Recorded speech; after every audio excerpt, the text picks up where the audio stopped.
السلام عليكم ورحمة الله وبركاته.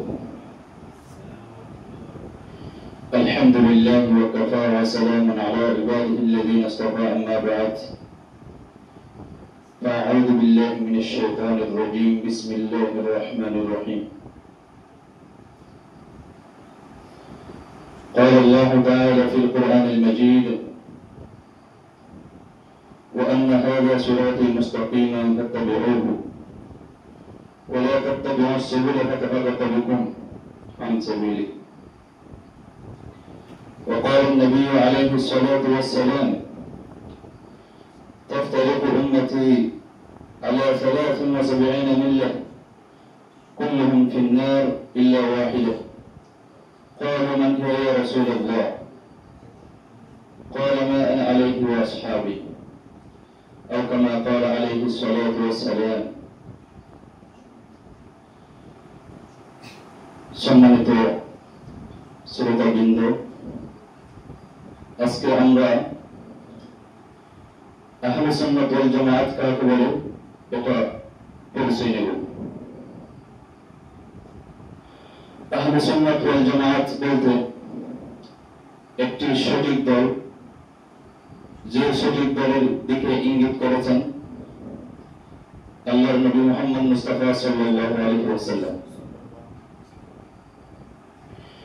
হুজুর সাল্লাল্লাহু আলাইহি ওয়াসাল্লাম বলেন: তাফতারিকু উম্মতি আলা 73 মিল্লাহ। আমার উম্মত শেষ যুগে 73 দলে বিভক্ত হয়ে যাবে। কুল্লুহুম ফিন্নার ইল্লা ওয়াহিদা।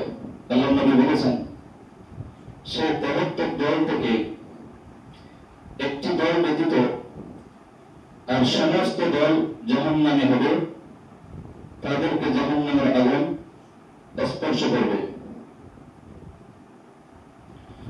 এই কথা যখন সাহাবা একরাম শুনলেন, তখন সাহাবা একরাম জিজ্ঞাসা করলেন, হে আল্লাহর নবী, ওই দল কোন দল হতে পারে যে দল শুধু জান্নাতে হবে আর 72 দলের মতো দল জাহান্নামে হবে? সে উত্তম দলটি কোন দল হতে পারে সেটা জিজ্ঞাসা করলেন। তখন হুজুর সাল্লাল্লাহু আলাইহি ওয়াসাল্লাম বলেন, মা আনা আলাইহি ওয়া আসহাবি। যে দলে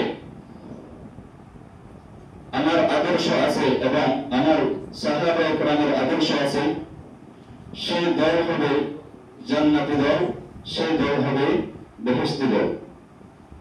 আর যে দল আমার আদর্শ গ্রহণ করবে না এবং আমার সাহাবা একরামের আদর্শ গ্রহণ করবে না, সে দল কখনো জান্নাতি হতে পারবে না। তাকে জাহান্নামের আগুন স্পর্শ করা ছাড়া জান্নাতে যেতে দেওয়া হবে না। মূলত আমাদের উদ্দেশ্য হলো আহলে সুন্নাত ওয়াল জামাতকে চেনা। হুজুর সাল্লাল্লাহু আলাইহি ওয়াসাল্লাম সেখানে হাদিসের মধ্যে বললেন, মা আনা আলাইহি, একটা জুমলা, একটা কালিমা। দ্বিতীয় আরেকটা কালিমা বলল আসহাবি। এই দুইটি কালিমা থেকে, দুইটি শব্দ থেকে আমরা আহলে সুন্নাত ওয়াল জামাতকে সাব্যস্ত করব। প্রথমে যে আল্লাহ তাআলা বললেন, আল্লাহ নবী বললেন না আনা আলাইহি, যেটার মধ্যে আমার আদর্শ আছে। জীবিত অবস্থায় যে আদর্শ গ্রহণ করেছিলেন, যে আদর্শ অনুযায়ী চলছিলেন, সে আদর্শের দিকে ইঙ্গিত দিয়েছেন। এবং হুজুর সাল্লাল্লাহু আলাইহি ওয়াসাল্লাম থাকাকালীন সাহাবা একরাম যে আদর্শের মধ্যে অটল ছিলেন, সে আদর্শের দিকে ইঙ্গিত দিয়েছেন, মা আনা আলাইহি ইঙ্গিত। তাহলে আমরা চিন্তা করলে জানি যে আদর্শ হুজুর সাল্লাল্লাহু আলাইহি ওয়াসাল্লাম গ্রহণ করেছিলেন এবং হুজুর সাল্লাল্লাহু আলাইহি ওয়াসাল্লাম থাকা অবস্থায় সাহাবায়ে কেরাম যে আদর্শ গ্রহণ করেছিলেন সে আদর্শকে সুন্নাহ বলে। তাহলে আমরা মা আনা আলাইহি থেকে সুন্নাহ শব্দটি বের করলাম। 2 নম্বর কালিমা যেটা আল্লাহর নবী বলেছেন ওয়া আসহাবি, সে আসহাবের মধ্যে আমরা একটা জামাতের দিকে ইঙ্গিত পাই। কেন হুজুর সাল্লাল্লাহু আলাইহি ওয়াসাল্লাম যখন মারা গিয়েছেন, মৃত্যুবরণ করেছেন, তখন থেকে সাহাবায়ে কেরাম জীবন যাপন করছেন। সাহাবায়ে কেরাম খেলাফতের দায়িত্ব আদায় করেছেন। সাহাবায়ে কেরাম যে আদর্শে জীবন যাপন করছিলেন সে আদর্শের দিকে ইঙ্গিত পাওয়া যায়। এরপরে সাহাবায়ে কেরাম যাওয়ার পরে তাবেঈনরা যে আদর্শ গ্রহণ করছিলেন সে আদর্শের দিকে ইঙ্গিত পাওয়া যায়। এরপরে তবে তাবেঈন যারা ছিলেন তারা সাহাবায়ে কেরাম এবং তাবেঈনদের আদর্শে এবং তারা নিজে কিছু আদর্শে জীবন কাটছিলেন, জীবন যাপন করছিলেন, সে আদর্শের দিকে আমরা ইঙ্গিত পাই। এরপরে আইম্মায়ে মুজতাহিদিন, এরপরে উলামায়ে কেরাম, সুফিয়ায়ে কেরাম এবং সালেহিন নেককার লোক যারা আছে তাদের আদর্শের দিকে ইঙ্গিত পাওয়া যায়। তাহলে আমরা এই আসহাবের মধ্যে একটা বড় জামাতের দিকে ইঙ্গিত পাই। আসহাব থেকে আমরা তাহলে একটা জামাতের দিকে ইঙ্গিত পাই, যেহেতু এজন্য আসহাব থেকে আমরা জামাত মরাদ নেব। এর আগে আমরা মানা লাহু থেকে as-সুন্নাহ মরাদ নিয়েছি। এরপরে আসহাব থেকে জামাত উদ্দেশ্য, তাহলে এখানে 2টা শব্দ পাওয়া গেছে, একটা সুন্নাহ আর একটা জামাত। এর আগে আমরা আহলে একটা লাগাই দেব, আহলে সুন্নাহ ওয়াল জামাত। তাহলে আহলে সুন্নাহ ওয়াল জামাতের অর্থ হলো যারা সুন্নাহ অনুসরণ করে, আল্লাহর নবীর সুন্নাহকে অনুসরণ করে এবং সাহাবায়ে কেরাম, তাবেঈন, তবে তাবেঈনদের এবং উলামায়ে কেরাম এবং আইম্মায়ে মুজতাহিদিন ইমামগণদের আদর্শে যারা জীবন যাপন করে তাদেরকে বলে আহলে সুন্নাহ ওয়াল জামাত। তাহলে এখন আমরা জানব আল্লাহ তাআলা যে কোরআনের মধ্যে বললেন ইহদিনাস সিরাতাল মুস্তাকিম, অর্থাৎ সিরাতুল মুস্তাকিমের দোয়া আমাদেরকে শিক্ষা দিয়েছেন। অর্থাৎ সিরাতুল মুস্তাকিম পাওয়ার জন্য তোমরা দোয়া করো, সূরা ফাতিহার মধ্যে বলছেন। তাহলে সিরাতুল মুস্তাকিমের যে আল্লাহ তাআলা দোয়া করতে বলছেন, অবশ্যই সিরাতুল মুস্তাকিম এর সঠিক রাস্তা। এখন আমরা জানবো আহলে সুন্নাত ওয়াল জামাতের মানুষরা সিরাতুল মুস্তাকিমের উপরে আছে কিনা। তার আমরা প্রমাণ দিয়ে বোঝাবো যে আহলে সুন্নাত ওয়াল জামাতের মানুষরা সিরাতুল মুস্তাকিমের উপরে আছে। তার একটা প্রমাণ হলো আল্লাহ তাআলা কোরআনের মধ্যে বলেন ওয়া আন্না হাযা সিরাতুল মুস্তাকিমান ফাত্তাবিউহু ওয়া লা তাত্তাবিউস সুবুলা ফাতাফাররাকা বিকুম। অর্থাৎ আল্লাহ তাআলা বলতেছেন সিরাতুল মুস্তাকিম বলে যেটা আছে সেটা হলো আমার সঠিক রাস্তা, সে সঠিক রাস্তার ইত্তেবা করো তোমরা। তাহলে আমরা খোঁজ করে দেখি যে আহলে সুন্নাত ওয়াল জামাতের মানুষ যারা আছে তারা অবশ্যই সেই সিরাতুল মুস্তাকিমের ইত্তেবা করে। তারা বিভিন্ন ধরনের যেগুলো রাস্তা অবলম্বন করেছেন বেদাতীরা, যারা সুন্নি দাবি করে, বেদাতী যারা দাবি করে, তাদের রাস্তা যেগুলো আছে সেগুলো থেকে তারা বিরত থাকে। তাহলে তারা সঠিক রাস্তা গ্রহণ করে। এজন্য আমরা বলব যে আহলে সুন্নাত ওয়াল জামাতের মানুষরা সঠিক রাস্তাতে আছে। আরেকটা প্রমাণ দিতে পারি, আল্লাহ তাআলা কোরআনের মধ্যে বলেন ওয়াকুনু মা'আস সাদিকিন, সালেকিনদের সাথে তোমরা জীবন যেমন করো। আমরা খোঁজ করে দেখি যে আহলে সুন্নাত ওয়াল জামাতের মানুষ যারা হয় তারা সালেকিন যারা আছে, সত্যবাদী যারা আছে, তাদের সোহবত থেকে তারা জীবনকে সুন্দর করে। তাহলে এটা থেকে প্রমাণ পাওয়া যায় যে আহলে সুন্নাত ওয়াল জামাতরা আসলে সিরাতুল মুস্তাকিমের উপর আছে।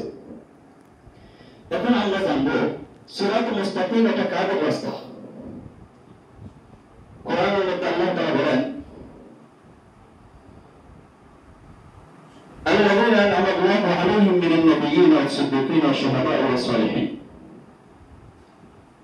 সিরাতুল মুস্তাকিম হলো সবচেয়ে বড় রাস্তা। এক নম্বর হলো নবীগণ, যারা নবীগণ আছে তাদের রাস্তা হলো সিরাতুল মুস্তাকিম। দুই নম্বর ওয়াসিদ্দিকিন, যারা সত্যবাদী আছে তাদের রাস্তা হলো সিরাতুল মুস্তাকিম। তিন নম্বর হলো শুহাদা, যারা শহীদগণ আছে তাদের রাস্তা হলো সিরাতুল মুস্তাকিম।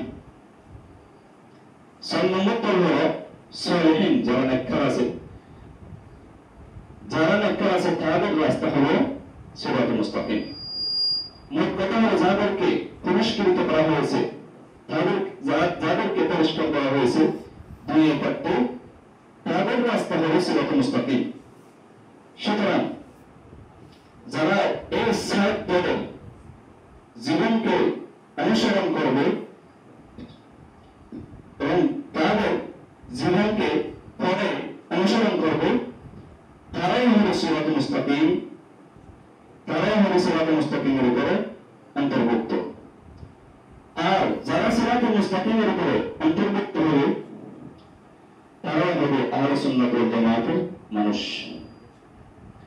এখন আমরা জানবো আহলে সুন্নাত ওয়াল জামাতের মধ্যে অন্তর্ভুক্ত হওয়ার কি উপায়। আমাদের দুটো উপায় হতে পারে।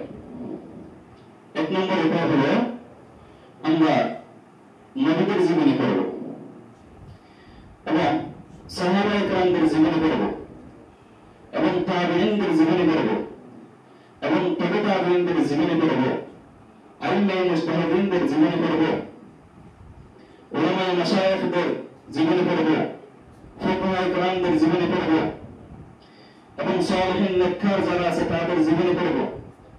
তাদের জীবনী পড়ে ইমামগণদের জীবনী পড়ব, তাদের জীবনী পড়ে আমরা নিজের জীবনের মধ্যে পিক করব, আমাদের জীবনকে তাদের জীবনের মতো সুন্দর করব। যদি আমাদের জীবনী তাদের জীবনের সাথে যদি মিলে যায় তাহলে অবশ্যই আমরা সঠিক পথে থাকতে পারবো, সিরাতুল মুস্তাকিমের উপরে থাকতে পারবো এবং আহলে সুন্নাত ওয়াল জামাতের ভিতরে অন্তর্ভুক্ত হতে পারবো। একটা হলো সেটা উপায়। দুই নম্বর উপায় হলো এই যুগে যারা পীর মাশায়েখ আছে, যাদেরকে সচরাচর মানুষ সঠিক মানুষ হিসেবে গণ্য করে, সত্যবাদী হিসেবে গণ্য করে, তাদের সুহবতে থাকবো। তাদের সুহবতে যদি আমরা থাকতে পারি অবশ্যই আমরা আহলে সুন্নাত ওয়াল জামাতের ভিতরে অন্তর্ভুক্ত হতে পারবো এবং সিরাতুল মুস্তাকিমের উপরে অটল থাকতে পারবো এবং সিরাতুল মুস্তাকিমের উপরে অটল থেকে আমরা জান্নাতে অধিকারী হতে পারবো। এক কবি কবিতার মধ্যে বলেন, একে জামান আসবাত আউলিয়া বেহতর আসব সারে তাআত বেরিয়া। অর্থাৎ একটি জীবন, যে জীবনটা আউলিয়া কেরাম পীর মাশায়েখদের সুহবতের মধ্যে ছিল, সেই জীবনটি ওই 100 জীবনের সে উত্তম, যে জীবনের মধ্যে তোমার কোনো আমল হয় নাই, যে জীবনে তোমার কোনো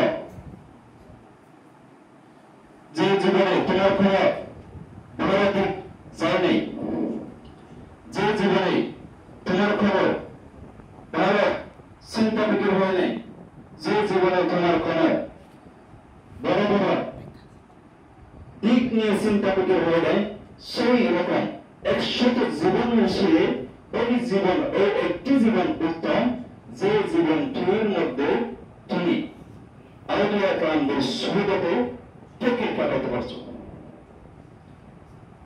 এই কবিতার মধ্যে এই কথার গুরুত্ব দেওয়া হয়েছে যে সুহবতের অনেক গুরুত্ব, অর্থাৎ সুহবত যেটা আছে আউলিয়াদের সুহবত সেটা অত্যন্ত জরুরি।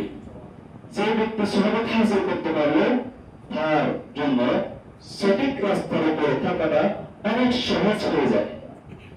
এজন্য আমরা সুহবতে সালেহ তোরা সালেহ বনাত হিসেবে, অর্থাৎ যারা সুহবতে সালেহ অর্থাৎ সালেহীন নেককারদের সুহবতে থাকবে তারাই সালেহ হবে, অর্থাৎ তারাই নেককার হবে। এজন্য আমরা